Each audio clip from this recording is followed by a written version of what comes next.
Alors, petit article sur Presse Citron concernant la Porsche Taycan. Donc, on va pas tout lire parce qu'il est un peu long. Donc, au pire, je vous laisserai lire ce que j'ai pas lu.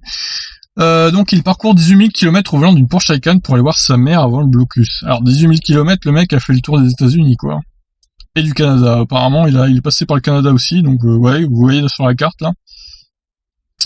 Un Américain du Maine qui venait de recevoir l'une des premières Porsche Taycan Turbo livrées au monde a reçu une invitation de sa mère à venir lui rendre visite de l'autre côté du pays en Californie à près de 5000 km de chez lui.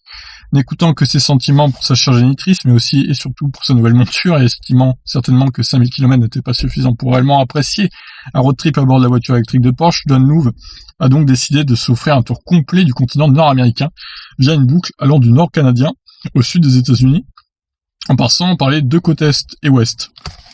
Le mec est chaud quand même, hein. Un trajet qui a été bouclé en 46 jours, ce qui loin d'être une performance, mais ce n'était pas le but.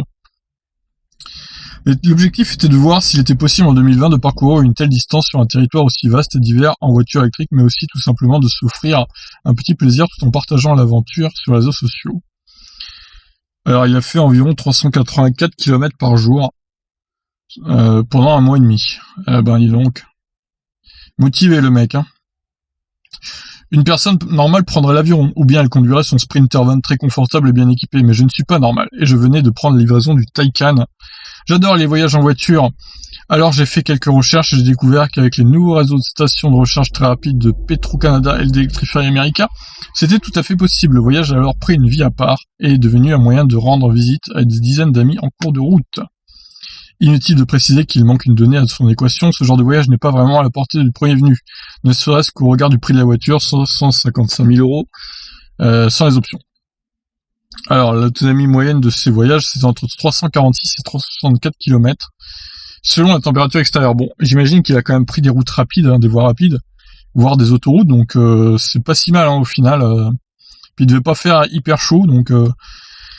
Alors, l'autonomie moyenne par charge sur l'ensemble était de 346 km, incluant les premiers 5600 km parcourus par temps froid et sur de nombreuses routes enneigées. Ouais, voilà, ça fait baisser tout aussi. La portée moyenne par des températures supérieures à 10 degrés s'établissent à 364 km par charge. Bon, après, ça reste pas énorme, hein, parce que la voiture a quand même 90 kWh de batterie, donc...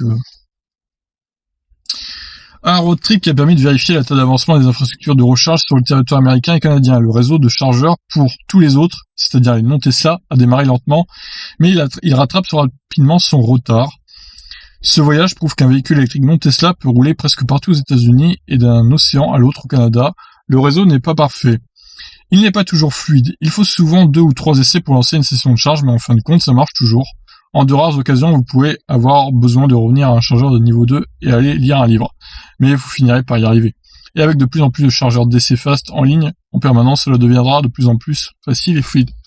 Donc ça, c'est des bandes rapides, hein, les DC fast. Comme le mentionne Louv, les véhicules Tesla peuvent se rendre à peu près partout en Amérique du Nord, avec très peu d'inconvénients depuis un certain temps, ce que les VE d'autres constructeurs ne peuvent vraiment pas prétendre.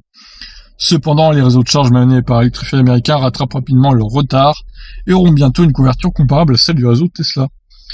C'est un peu comme pour Unity chez nous, hein. Ce sera bientôt le cas. Mais bon, il va se passer encore quelques années, je pense, pour que ce soit bien couvert, malheureusement, en France.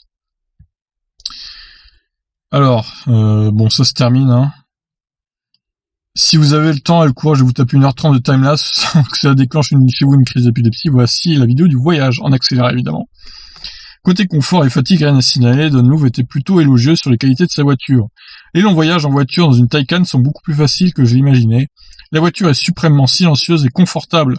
Je pourrais facilement conduire 8 à 10 heures par jour sans problème. Le dernier jour, j'ai conduit et chargé pendant 17 heures, couvrant plus de 1000 miles. Si c'était à refaire, je le referais absolument. Ouh, donc quelle motivation en tout cas. Bon, écoutez, c'était un petit road trip sympa, hein. Le mec s'est fait plaisir avec sa Taycan. Il a quand même fait 18 000 km, donc en un mois et demi.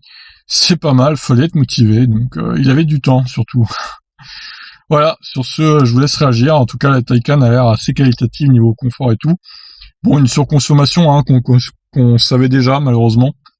Elle est pas très très efficiente, mais bon. Voilà, on peut pas trop en demander non plus, ça reste une Porsche, et les Porsche, même thermiques, ça consomme fort. Donc voilà, elle ne déroge pas à la règle. Je vous laisse réagir sur ce road trip. Ciao ciao.